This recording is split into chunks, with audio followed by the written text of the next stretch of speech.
For decades, K.D. Lang has been celebrated as one of Canada's most unique voices, an icon who transcended genres with her haunting vocals and fearless individuality.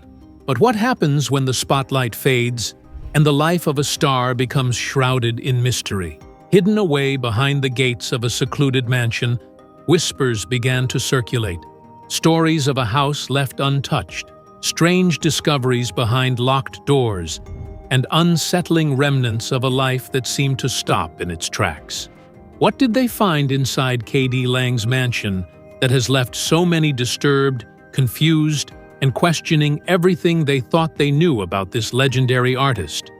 To understand the magnitude of the discoveries later made in K.D. Lang's mansion, one has to first revisit the rise and the deliberate retreat of the star herself. Born Catherine Dawn Lang in Consort, Alberta, she grew up in the wide-open prairies, surrounded by music, but far removed from the entertainment machine she would one day challenge. Lang emerged in the 1980s as a force unlike any other. With her androgynous style, unflinching presence, and voice that critics often described as otherworldly, she quickly carved a place for herself in both the country and pop worlds. Songs like Constant Craving didn't just win awards, they became anthems. She was embraced by legends such as Roy Orbison and Tony Bennett, who both recognized the rare gift she carried. But fame came at a cost. Lang, unapologetically herself, in an era when openness about identity was far from accepted, became a lightning rod for controversy. Her public coming out in the early 1990s, coupled with her fierce activism for LGBTQ+ rights and animal welfare, earned her both praise and vitriol. She was not an artist who played by the rules of the industry, and Hollywood, Nashville, and even parts of mainstream media never quite forgave her for it. And then, gradually, she disappeared. Not in the dramatic, scandal-ridden way of many stars, but in a quieter, more haunting retreat. Lang stopped appearing at high-profile events, turned down big tours, and retreated to her private sanctuary, a sprawling mansion tucked away in the hills. To outsiders, it seemed like a simple decision, a beloved star stepping back from the chaos of fame. But as the years went by, her absence grew more mysterious. Why would someone at the peak of her powers turn her back on the stage? And why did rumors begin to swirl about what was happening behind the closed doors of her estate?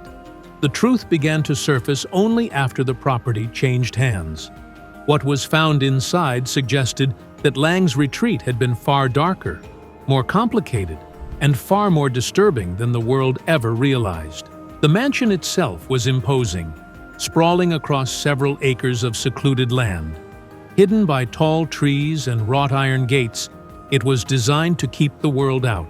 Locals whispered about its eerie quiet, noting that even at night, no light seemed to spill from its windows. For years, neighbors speculated about what went on inside. Some swore they saw delivery trucks arriving at strange hours. Others claimed the property seemed abandoned for months at a time. Unlike many celebrities who flaunt their homes in glossy magazine spreads, Lang's mansion was kept firmly off-limits. Few people were ever invited inside, and those who were didn't speak openly about it. The secrecy only fueled rumors. Was it simply a place of solitude, or was something else happening within its walls? As investigators later discovered, Lang's time in the mansion was marked by intense isolation. Friends who attempted to visit were often turned away or left waiting at the gates. Even those closest to her admitted they rarely saw her. To the outside world, it seemed she had chosen peace and quiet. But the house itself told a different story. Behind those gates, Lang had constructed an environment that blurred the line between sanctuary and prison. Rooms were carefully sealed, certain areas locked off completely, as though even she could not bear to enter them. Dust piled up on instruments that had once been her lifeline. Entire wings of the house appeared abandoned, frozen in time. The deeper investigators went, the clearer it became. This was not just a retreat. This was a house where life had been interrupted, leaving unsettling echoes behind. The mansion became a physical manifestation of Lang's withdrawal from the world, a place where silence reigned, where shadows stretched longer than daylight, and where secrets lay hidden, waiting to be unearthed. The first hints that something was amiss came not from the mansion itself, but from those who lived nearby. Neighbors began noticing odd patterns in the years leading up to the discovery. At first, it was simply the absence of activity. No cars coming or going, no visitors, no music drifting across the hills. Then came stranger reports. Windows left open during storms, garden lights flickering at odd hours, and an overgrown lawn that suggested neglect. For a celebrity mansion, this was unusual. Stars often hired teams of caretakers to keep their properties pristine, whether they lived there or not. But Lang's home seemed different. It carried an air of abandonment, as though it had been deliberately left to decay. One neighbor recalled seeing a package left at the gates for weeks, untouched. Another claimed they spotted figures in the yard late at night, though no one could say who they were or why they came and went so quietly. Soon, the whispers grew darker. Some locals suggested the house was haunted, its silence broken only by strange sounds in the night. Others insisted they had seen law enforcement vehicles near the property, though no official reports ever surfaced. Whatever the truth, it became clear to those living nearby that something was deeply wrong inside those walls.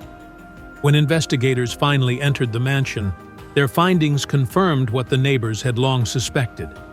The house wasn't just neglected, it was hiding something. Rooms filled with unsettling remnants of a life paused. Artifacts that painted a disturbing picture of what had happened in the years since Lang withdrew from the public eye. The neighbors' whispers had been right all along. Something inside that mansion didn't add up, and the discoveries were only just beginning. When the gates to K.D. Lang's mansion were finally opened to outsiders, there was no anticipation of scandal. The assumption was simple: the house of a reclusive star might be dusty, neglected, maybe filled with old memorabilia and furniture long forgotten. But what investigators stumbled upon immediately changed the tone of their search. The first unsettling discovery came in what had once been the grand living room. At first glance, the space seemed ordinary: an oversized fireplace, plush chairs left in their places, and a chandelier that still hung from the ceiling, though draped with cobwebs. But upon closer inspection, the walls themselves told a different story. Lining the plaster were dozens of strange, erratic markings, symbols, phrases, and handwritten notes scribbled directly onto the paint. Some were legible, others nearly incomprehensible, but they all carried the same undercurrent: desperation. Words like silence, escape, and never enough appeared repeatedly, written in varying sizes, some so faint they looked like whispers, others scrawled in bold strokes that suggested frenzy. Alongside these words were sketches, faces with hollow eyes, musical notes crossed out violently, and in one corner, the unmistakable outline of a broken heart. What disturbed investigators most was the sheer volume. These weren't the absent-minded doodles of someone passing time. They covered nearly every wall, as if Lang had been compelled to leave her thoughts imprinted on the house itself. To many, it suggested a deep loneliness, a kind of private anguish that had never been made public. Even more unsettling was what they found in a locked trunk in the same room. Inside were cassette tapes, hundreds of them, unmarked except for single words scribbled in black ink: pain, truth, fear, love. When played, the tapes revealed haunting audio, snippets of songs never completed, fragments of melodies interrupted by silence, and recordings of Lang's own voice speaking in confessions that were raw and almost unbearable to hear. "I don't know who I am anymore," one tape began, her voice trembling. In another, she whispered, "The music used to save me, Now it drowns me. This first discovery shook those who entered the mansion. It was no longer just about the house of a reclusive star. It was about stepping into a place that had become an archive of torment, a record of a soul who had retreated into herself and left behind echoes too disturbing to ignore.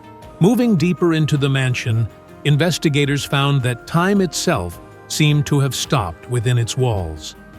Bedrooms were left as though the occupant had walked out mid-step and never returned.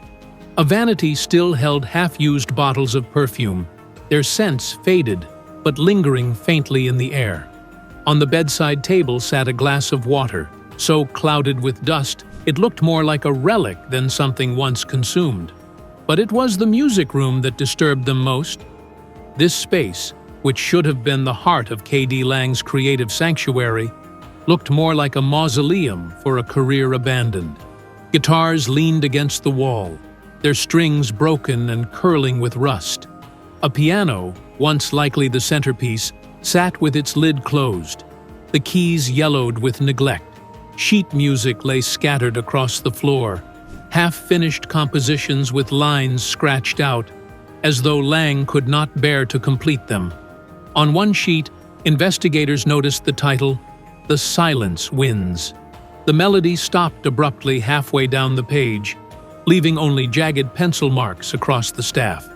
Another composition bore a chilling dedication. To the voices I can't quiet. The dining room was equally haunting. A table was still set for a meal that never happened. Plates arranged neatly, silverware in place, and a candle burned down to a nub, as though someone had lit it and then walked away forever. Cobwebs draped over the chairs, and the air was heavy, stagnant, untouched by laughter or warmth. What truly unsettled those exploring was the children's room. Though Lang never had children of her own, one room had been meticulously decorated as if for a young child. Toys lined the shelves, a rocking horse sat in the corner, and a mobile of stars hung above a small bed. Everything was in pristine condition, as though it had never been used. Why would she keep such a room in her mansion? Some speculated it was a shrine to the childhood she never truly experienced, while others wondered if it symbolized the family she longed for but never had. Everywhere they turned, the mansion revealed more of the same. Spaces that seemed frozen mid-moment. Lives paused in stillness. It was as if the house itself was caught in a time capsule of longing, silence, and unspoken grief. But this was only the beginning. Deeper within the estate lay discoveries far darker, etched not just into objects, but into the very fabric of the walls. The most unsettling discoveries came when workers began examining the mansion's structure itself. While repairing cracks in one hallway, they uncovered something unexpected. Beneath layers of plaster and paint were markings deliberately carved into the walls. These were not random scratches. They were symbols, some resembling ancient runes, others more abstract, spirals, and geometric shapes that repeated throughout different areas of the house. In one room, a large circle had been etched into the wall, surrounded by smaller shapes that investigators described as almost ritualistic. At first, theories abounded. Was it a form of personal expression, a way for Lang to work through her private struggles? Or did it point to something more unsettling, an obsession, perhaps even a ritual practice carried out in the isolation of her home? As they peeled back more of the plaster, they found layers upon layers of these carvings, some so deep they had weakened the structural integrity of the walls. Alongside the symbols were phrases written in an uneven hand. "Do not open the silence. They are always listening. This house keeps secrets." In the basement, the discoveries grew even darker. Entire sections of wall were covered with soot, as if fires had been lit indoors for reasons no one could explain. On one wall, scrawled in what looked like ash, were the words, "I buried it here." Yet no one could determine what it was. Experts later brought in to analyze the markings could not provide a definitive explanation. Some dismissed them as the work of a lonely mind unraveling. Others suggested there could have been spiritual or psychological significance, a desperate attempt to impose meaning on an otherwise chaotic life. Whatever the case, the disturbing nature of these hidden symbols left a lasting impression. This was not simply a mansion left to decay, it was a place transformed into a private labyrinth of grief, obsession, and secrets carved into its very bones. And what investigators were about to find next would reveal just how deep those secrets went. The moment investigators stepped into what at first appeared to be a simple library, they realized the room was nothing short of a shrine to obsession. The shelves stretched from floor to ceiling, each lined with objects meticulously categorized, yet disturbingly personal. Unlike the rest of the mansion, where dust and neglect had dulled the vibrancy of life, this space was strangely preserved, as if someone had tended to it in secret, long after the house itself had been abandoned. And here, within these walls, lay the collection nobody was supposed to see. The first impression was of harmless memorabilia, stacks of vinyl records, vintage guitars leaning precariously against the walls, old Rolling Stone magazines piled high in neat towers. At a glance, one might even mistake the room for a nostalgic tribute to a celebrated career. But the deeper investigators went, the stranger it became. Tucked in between albums were fragments of letters, many unopened, addressed to K.D. Lang from names that made the team pause. Some were from former bandmates, others from Hollywood icons, and still others bore only first names, scrawled in shaky handwriting, like coded messages never intended for outside eyes. Then came the photographs, boxes upon boxes of them, each carefully wrapped in plastic, labeled with dates, but not descriptions. Investigators flipped through snapshots that captured moments far from the public stage. Smoky bars in the middle of nowhere, late-night gatherings in cluttered kitchens, encounters with figures whose faces were blurred or deliberately scratched out. One box contained Polaroids, raw, unedited flashes of life that were far more revealing than the polished photo shoots the world had seen. The expressions, sometimes fearful, sometimes euphoric, hinted at nights that spiraled between celebration and chaos. But what disturbed them most were the items that couldn't be explained away as simple keepsakes.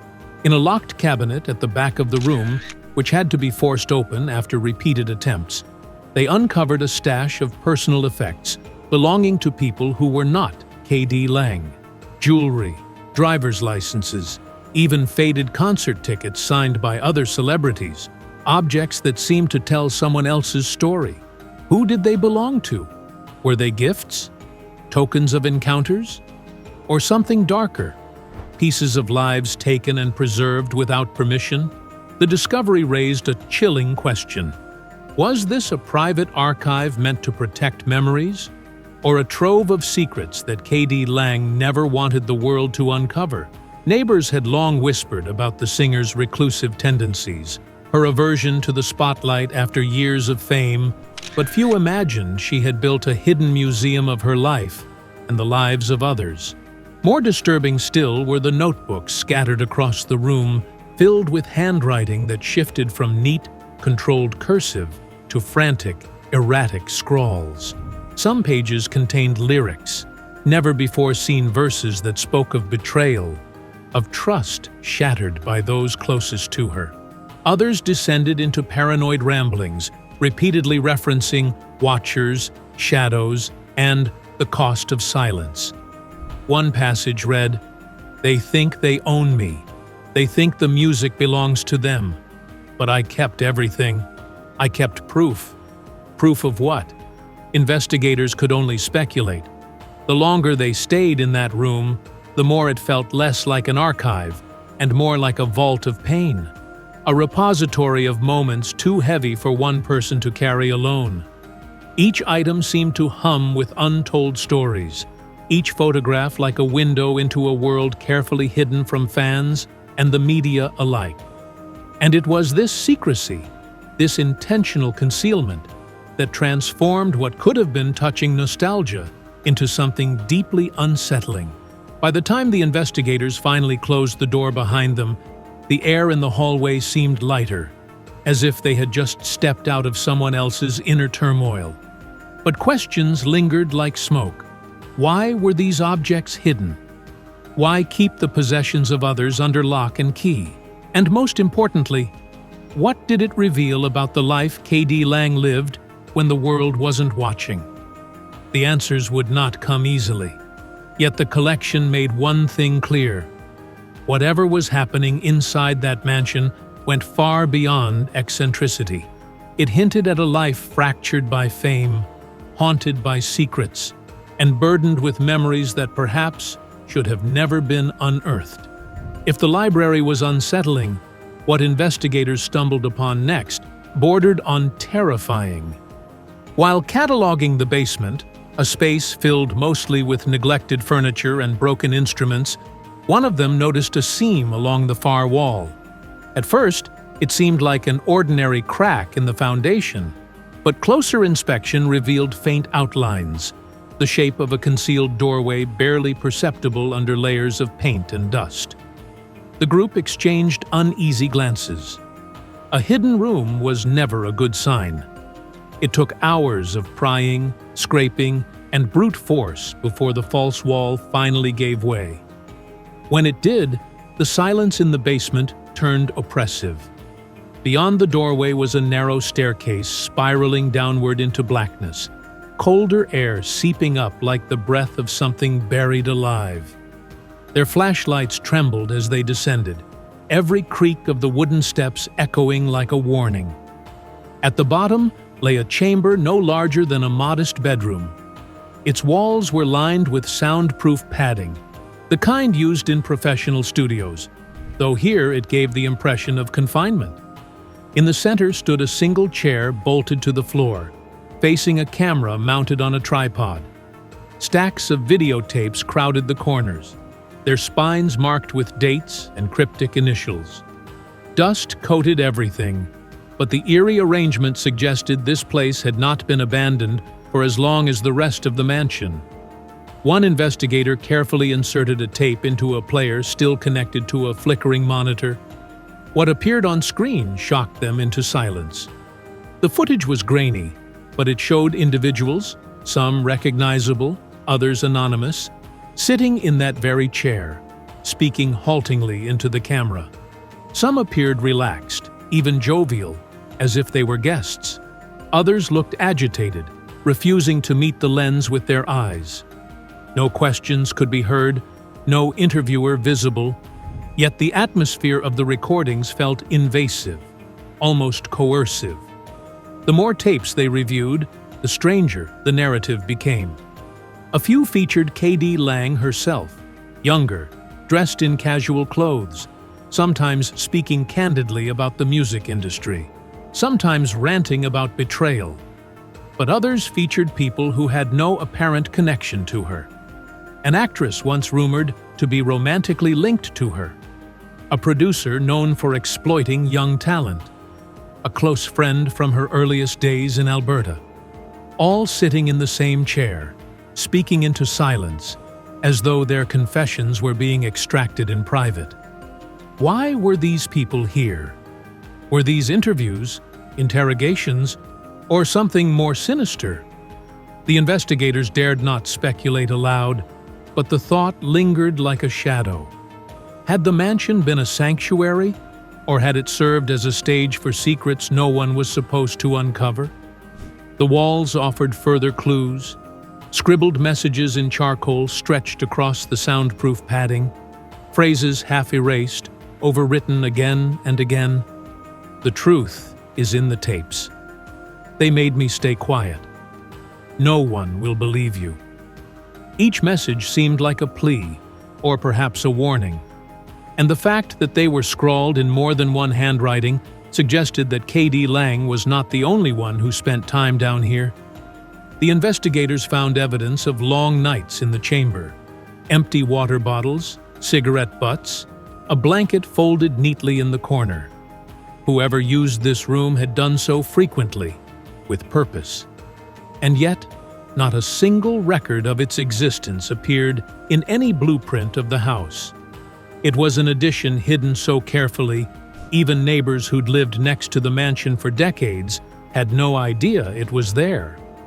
One of the investigators later described the sensation of standing in that chamber as feeling watched, even when alone. The camera may have been unplugged, the tapes coated in dust, but the sense of presence was undeniable. It was as if the room itself was waiting for someone to sit back down in that chair and continue the ritual. When the team finally locked the door behind them, carrying several tapes away for evidence, they couldn't escape a single chilling thought. This wasn't just storage. It was a vault of voices, an archive of confessions that, if ever released, could unravel reputations and careers across Hollywood and beyond. But the real question, the one that no one dared voice, was simple. What exactly was K.D. Lang trying to preserve here? Memories? Evidence? Or leverage? Whatever the answer, one thing was certain. The secret room beneath the mansion was never meant to be found. After the discovery of the hidden chamber, the mansion no longer felt like a home frozen in time. It felt like a vault designed to bury secrets. But nothing could have prepared investigators for what they stumbled upon next.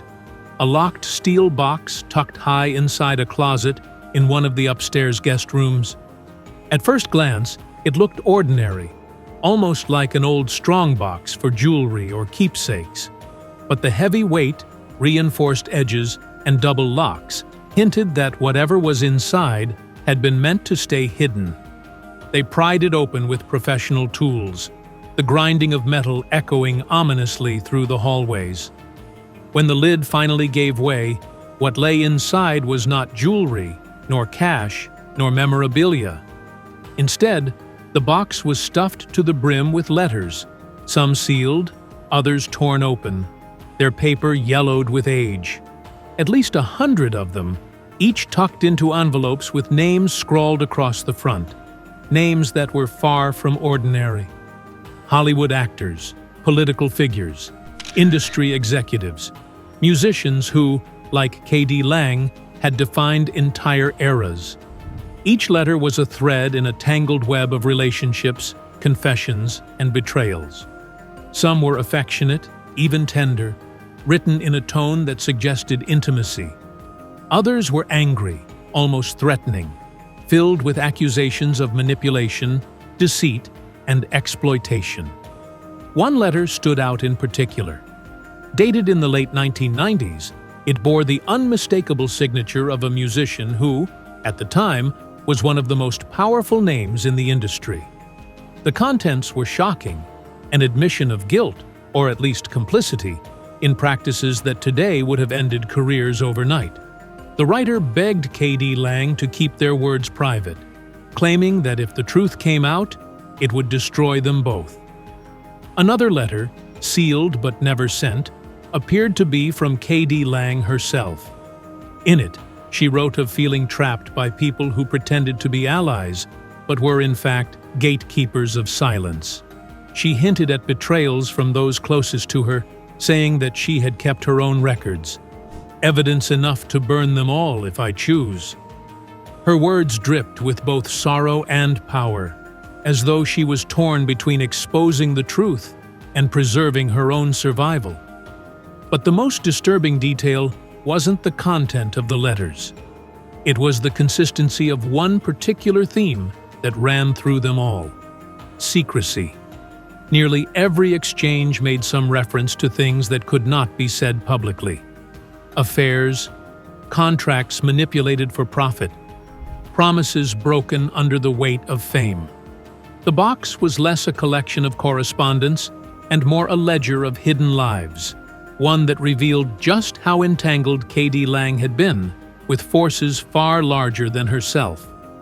Investigators sifted through the papers cautiously, knowing that even a single page could ignite scandal if leaked. Some letters included details of private gatherings in the mansion itself, events that had never been reported, involving people whose reputations rested on carefully constructed public images. The implication was chilling. This house had not merely been K.D. Lang's retreat, but perhaps also a safe haven where the powerful came to speak freely, assuming their words would never see the light of day. One of the more cryptic notes, unsigned but unmistakably intimate, ended with the words, "The tapes and the letters are our insurance. If one of us falls, the other must act." Who was the author? What was the pact? The handwriting didn't match K.D. Lang's, but the fact that it was in her possession suggested a bond deeper and darker than most could imagine. For the investigators, the letters represented more than private gossip. They were dynamite.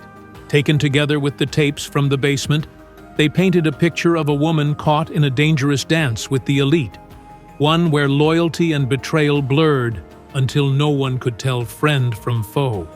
The mansion was beginning to resemble not just a home, but a fortress of secrets. Every drawer, every hidden panel seemed to yield another layer of revelation, yet the letters in that steel box were the most human, the most raw. They weren't recordings meant for leverage. They weren't scribbles on padded walls. They were the voices of real people, confessing fears, sins, and desperate bargains in ink that refused to fade. As one investigator later remarked, finding those letters felt like holding someone else's conscience in your hands. And perhaps that was the most disturbing discovery of all. K.D. Lang had preserved not only her own truth, but also the darkest confessions of others.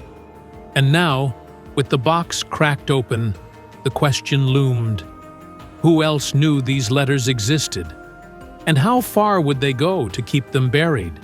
If the steel box had cracked the door open on a world of hidden alliances and betrayals, what came next pushed that door wide. Tucked beneath the final bundle of letters was a single folder, thin and unassuming, almost overlooked. Inside were typed transcripts, summaries of conversations, dates, and names meticulously logged. Unlike the letters, which carried the vulnerability of handwriting and emotion, these documents felt cold, calculated, deliberate. Each page read like evidence prepared for a trial that never came. Meetings in the mansion, arguments about money, exchanges of favors and silence. They weren't diary entries or notes of reflection, they were records. And if the handwriting in the letters was filled with fear and passion, the transcripts were filled with purpose. Whoever created them wasn't writing for memory. They were archiving for leverage. The names listed in those pages weren't just famous. They were untouchable. Politicians who had built careers on moral platforms. Executives who controlled the fate of entire music catalogs. Actors whose public images were carefully curated. To see their private dealings exposed in black and white was to strip away the veil of power and see the machinery of corruption for what it was. But the most disturbing part wasn't the names. It was the ending. The final transcript broke from the cold, methodical tone of the others. It read more like a warning. If these records are found, the story is no longer mine to tell. Whoever holds them will decide the ending. Whether those words belonged to K.D. Lang or someone close to her, the meaning was clear. The mansion itself had become a repository of secrets too dangerous to remain hidden. And now they were out. As investigators sealed away the box, the house fell silent again. The laughter, the whispers, the music that once filled its halls had long faded, leaving only the weight of revelation. What they had uncovered was no longer just about K.D. Lang's life, but about an entire network of power that thrived in shadows. And with every discovery, one question grew sharper, more unsettling. Had the truth been protected or carefully staged to be revealed? The discoveries inside K.D. Lang's mansion are more than artifacts of a reclusive life. They are echoes of torment, obsession, and secrets that still remain unanswered. Was she preparing to expose the truth, or simply documenting her unraveling? Share your thoughts below, and don't forget to subscribe for more shocking revelations.